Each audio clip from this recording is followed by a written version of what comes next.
하나님 아버지, 우리 가운데에 주님의 부활을 생각하는 마음을 다하여 주시옵소서. 부활을 믿게 하실 뿐만 아니라 믿었던 부활에 대한 사실을 다시 한번 잊어버리지 않도록 주님께서 함께해 주시옵소서. 주님께서 이 새벽도 우리 모든 성도들을 붙잡아 주시길 원하오며 예수님의 이름으로 기도드렸습니다. 네, 여러분 한 주간도 잘 지내고 계시는지 모르겠습니다. 우리 오늘부터 고린도전서 15장의 말씀을 나누고자 합니다. 고린도전서 15장, 오늘은 1절에서 20절까지의 말씀을 전하겠는데, 먼저 12절부터 우리 18절까지 제가 한번 읽어드리겠습니다. 고린도전서 15장 12절에서 18절. 그리스도께서 죽은 자 가운데서 다시 살아나셨다 전파되었거늘 너희 중에서 어떤 사람들은 어찌하여 죽은 자 가운데서 부활이 없다 하느냐. 만일 죽은 자의 부활이 없으면 그리스도도 다시 살아나지 못하셨으리라.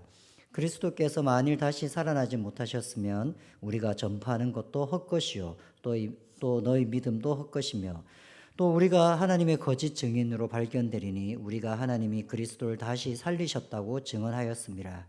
만일 죽은 자가 다시 살아나는 일이 없으면 하나님이 그리스도를 다시 살리지 아니하셨으리라. 만일 죽은 자가 다시 살아나는 일이 없으면 그리스도도 다시 살아나신 일이 없을 터이요.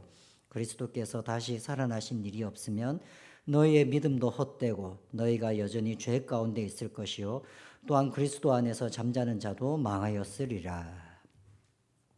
오늘은 헛된 믿음 생활의 비밀이라는 제목으로 말씀을 나누고자 합니다. 어제 신문을 봤더니 개그맨 박송 씨의 이야기가 있었습니다. 코로나 사태로 힘들어하는 가게를 도와줄 요량으로 박송 씨가 자신의 건물에 있는 상가들의 임대료를 좀 깎아주려고 알아보다가 그 건물이 자신의 이름으로 돼 있지 않고 형의 이름으로 돼 있다는 것을 알게 되었습니다. 박송 씨는 형이 소속사 대표 겸 매니저 역할을 했다고 합니다. 그래서 지난 1년여 시간 동안 박송 씨가 알아본 결과 자신의 형이 자신이 했던 모든 연예 활동을 통해서 벌었던 돈을 형들이 다 가져가고 형이 또 자신의 명의로 다 바꿔놨다는 것을 알게 되었다고 합니다. 그래서 지난 1년간 그 사실을 알고 나서 너무 힘든 시간을 보냈다고 인터뷰한 것을 보았습니다. 헛된 것이란 그런 것입니다. 열심히 노력하고 났는데도 아무것도 남는 것이 없는 것이죠. 열심히 하고도 남는 것이 없는 것. 이것은 신앙생활도 그럴 수 있습니다. 열심히 신앙생활했지만 남는 것이 없는 것. 우리의 신앙생활 가운데서도 그런 것들이 분명히 있습니다. 아마 우리에게도 여러분은 부모님 역할을 잘했습니까? 라고 물어본다면 아유 제가 잘못했습니다. 이렇게 얘기할 수도 있습니다. 당신은 자식의 도리를 잘하고 있습니까? 이렇게 질문해도 잘 모를 수도 있습니다. 실컷 했다고 했는데 지나고 나면 자식에게 원망을 듣는다든지 열심히 했다고 했는데 부모님이 어느 날 너무 섭섭했다고 얘기하든지 우리는 우리가 노력한 것에 비해서 제대로 된 평가를 받지 못할 수도 있습니다. 신앙생활이라는 것은 그렇게 열심히 노력한다고만 되는 것이 아니라 올바른 방향이 필요합니다. 방향 없이 막 노력하는 것을 가르쳐서 자신의 힘대로 신앙생활한다고 얘기하는 것입니다. 올바른 방향을 가지는 것은 중요하고 그래서 그 올바른 방향을 알기 위해서 성경을 아는 것은 더더욱더 중요한 일이 됩니다. 우리의 신앙생활은 어떻게 하면 헛된 것이 되어버릴까요? 헛된 믿음 생활에는 한 가지 비밀이 있습니다. 여러 가지 비밀이 있는 것이 아니었습니다. 여러분 혹시 이런 말씀, 이런 생각, 이런 얘기를 들어본 적이 있으십니까? 믿으면 구원받는다는 말 때문에 여러 가지 사람들이 생각 중에 하나는 믿음 생활하고 나서 살인죄를 지어도 이 사람은 구원받는 것인가? 이렇게 질문 던진 것이 오래전부터 있었습니다. 믿는다고 해놓고 살인죄를 지으면 그 사람의 믿음은 진짜인가? 아니면 그 사람은 살인죄를 짓고 나서도 구원이 유지될 수 있는가? 아마 이런 질문은 죄 중에 살인죄가 제일 크다고 생각되기 때문에 그 죄를 지었는데 제일 큰 죄를 지었는데도 믿음만으로 구원받는다는 것이 유지될 수 있는가? 이런 질문인 것 같습니다. 미리 얘기하자면 살인죄를 지었다 하더라도 믿음만으로 구원받기 때문에 믿었다면 구원받을 수 있습니다. 믿는 사람이 살인죄를 지을 수가 있느냐? 네, 어려운 문제이긴 하겠지만 충분히 그럴 수도 있다고 생각합니다. 우리의 삶을 송두리째, 우리의 신앙생활을 송두리째 뿌리 뽑는 것은 그런 살인죄가 아닙니다. 살인죄를 지었다 하더라도 구원받을 수 있을 겁니다. 그러나 우리의 신앙생활을 송두리째 뽑아버리고 완전히 우리의 신앙생활을 그저 헛것으로 만들어버리는 그런 죄는 따로 있습니다. 그 죄가 바로 부활을 믿지 않는 것입니다. 부활을 믿지 않는 것, 그것이야말로 우리의 신앙생활을 완전히 헛것으로 만들어버리는 행위라고 성경은 말씀하고 있습니다. 부활을 믿지 않으면 우리의 신앙은 헛개비가 됩니다. 거짓말이 되는 것이죠. 정말 그것이 성경에서 하는 말씀일까요? 우리 다 같이 고린도전서 15장 1절부터 한번 찬찬히 보도록 하겠습니다. 고린도전서 1장은 이렇게 시작합니다. 형제들아 내가 너희에게 전한 복음을 너희에게 알게 하노니 이는 너희가 받은 것이요 또 그 가운데 선 것이라. 지금 사도 바울이 하고 있는 말씀은 이미 고린도 교회 교인들이 다 알고 있는 말씀이라는 것입니다. 너희에게 전한 복음을 너희가 알게 했고 너희에게 알게 했고 이는 너희가 받은 것이고 그 가운데 이미 서 있는 것이다. 이미 알고 있는 것입니다.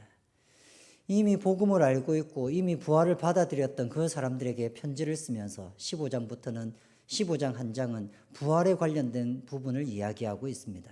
그러면서 다 알고 있는 것인데 이미 서 있는 것인데 그런데 그들에게 한 가지 문제가 있었습니다. 2절은 이렇게 얘기합니다. 너희가 만일 내가 전한 그 말을 굳게 지키고 헛되이 믿지 아니하였으면 그로 말미암아 구원을 받으니라.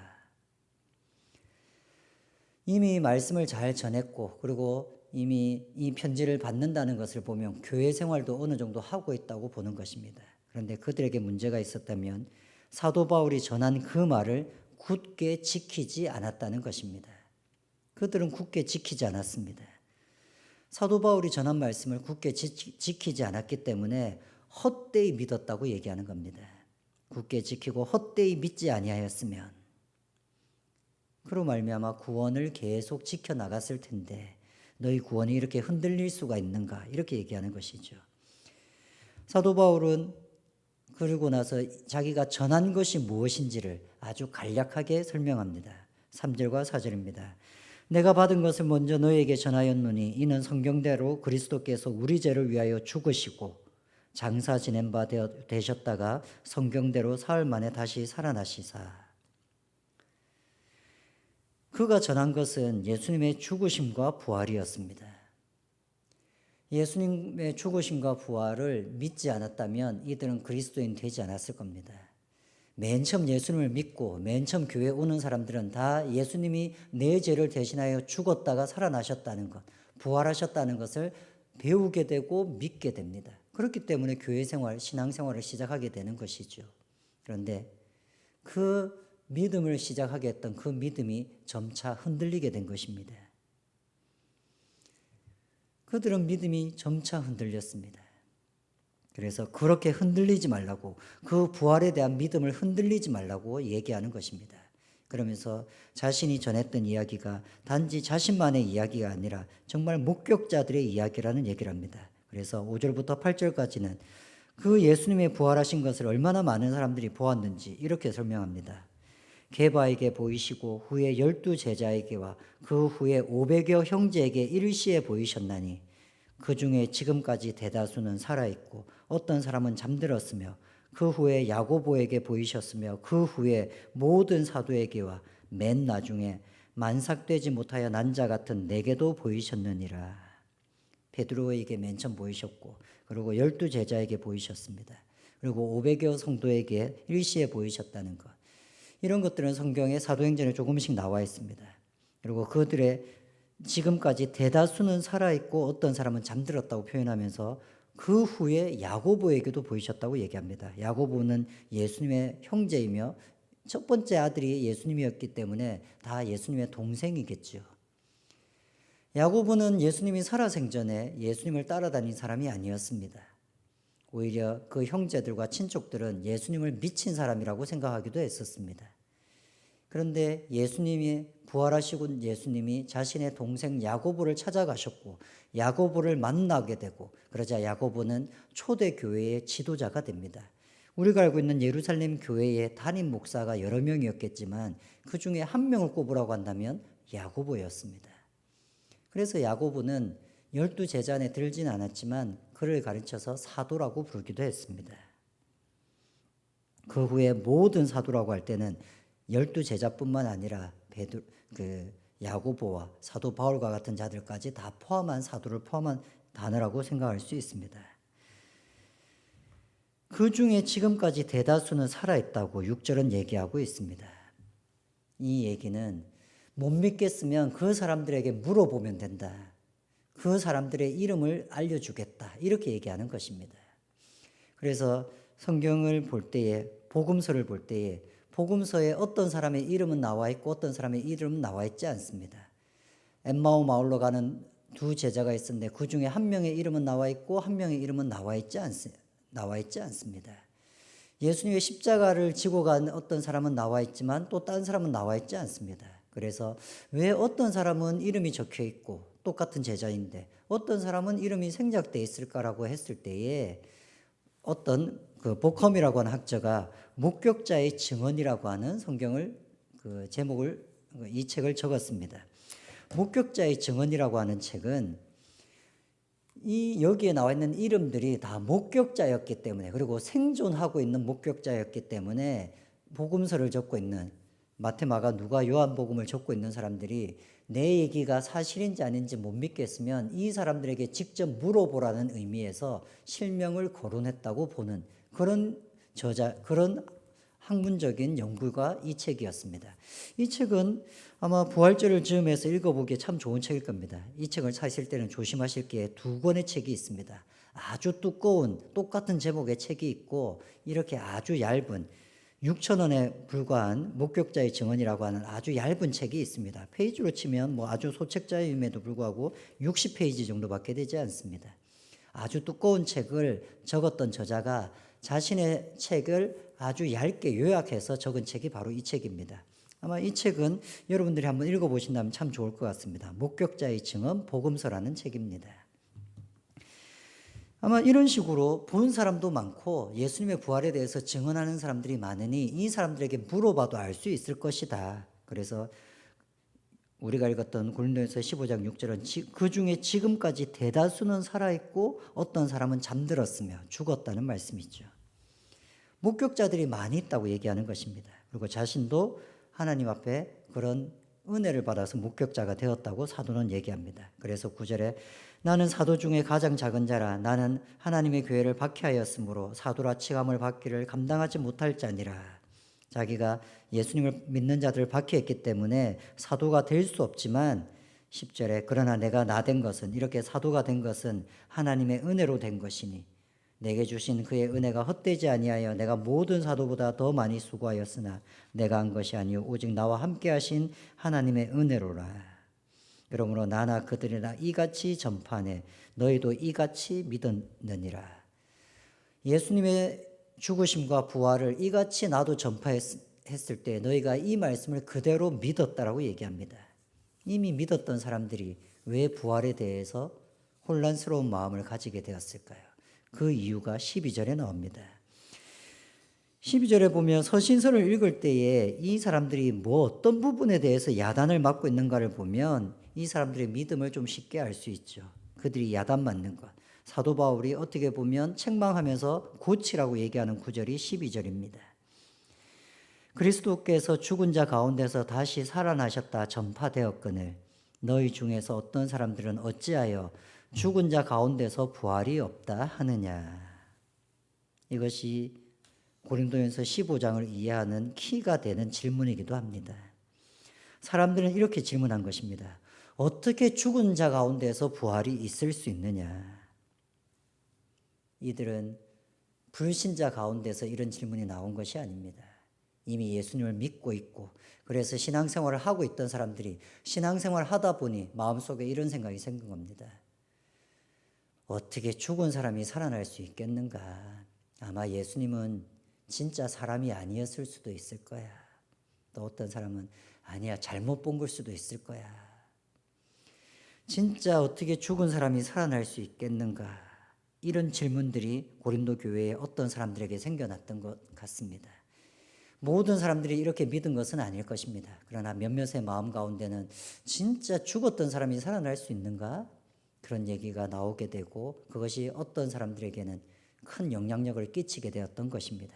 그래서 사도 바울은 고린도 교회에 편지를 보내면서 그렇게 맨 처음부터 예수님의 부활을 믿었기 때문에 교회를 나오게 된 것이면서 왜 이제 와서 그것을 의심하고 있느냐 그렇게 얘기하고 있는 것입니다.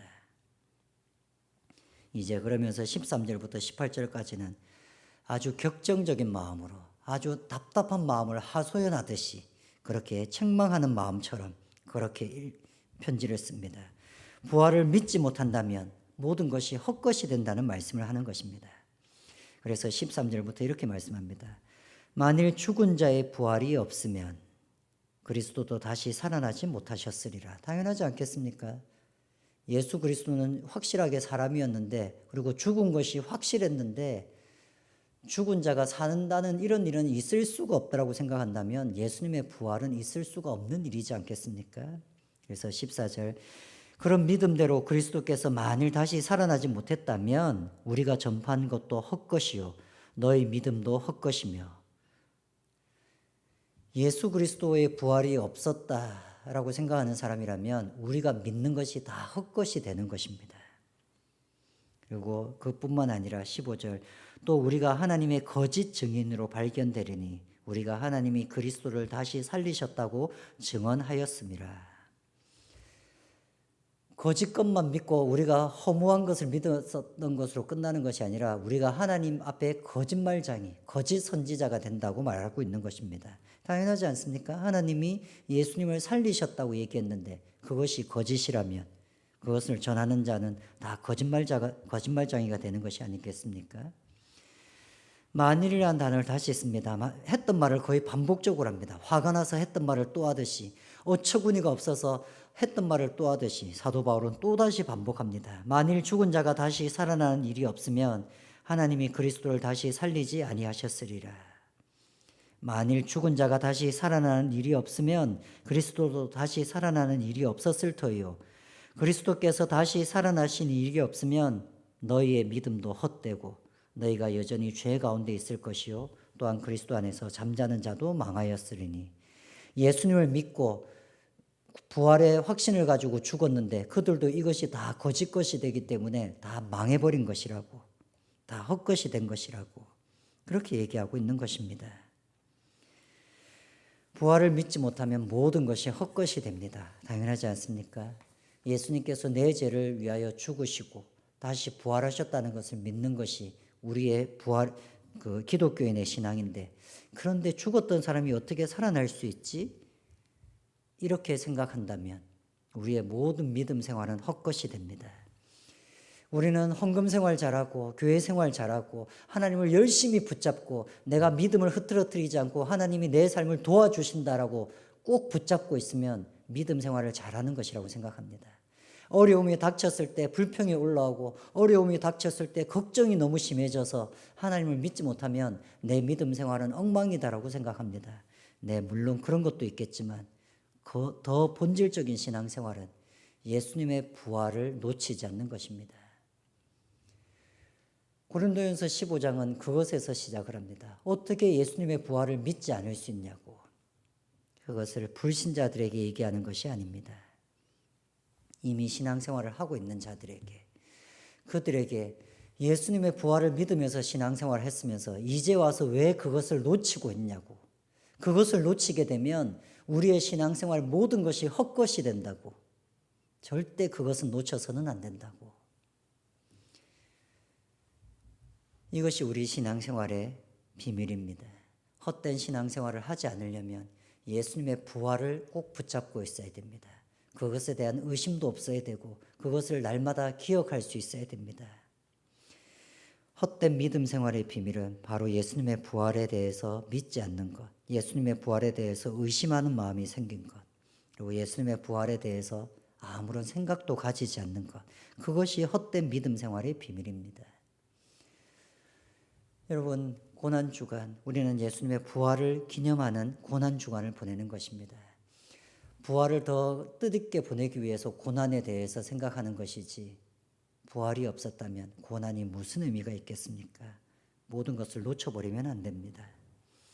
그래서 19절과 20절은 이렇게 말씀합니다. 만일 그리스도 안에서 우리가 바라는 것이 다만 이 세상의 삶뿐이면 모든 사람 가운데 우리가 더욱 불쌍한 자이리라.